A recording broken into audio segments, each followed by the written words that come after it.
Deputada bancada Fretilin Maria Angelica Rangel, Hanessan sobrevivente 12 de novembro, sente triste, o manifestante Siranbe acusa deputada Nauteng no corruptor. Deputada bancada Fretilin Maria Angelica Rangel, to assunto nei uma com Parlamento Nacional, dili segunda-feira loron sanolo rei sinhat, fula novembro tinen rihun rua ronolo rei sinrua.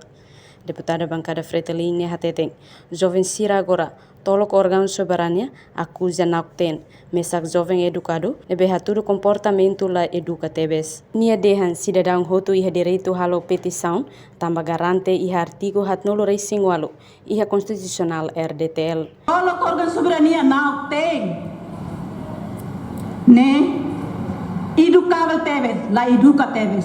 Tama ne mahakara kusu, ba cidadão hotu kata direito de petição é normal, e tem na Constituição artigo 48 for dalam.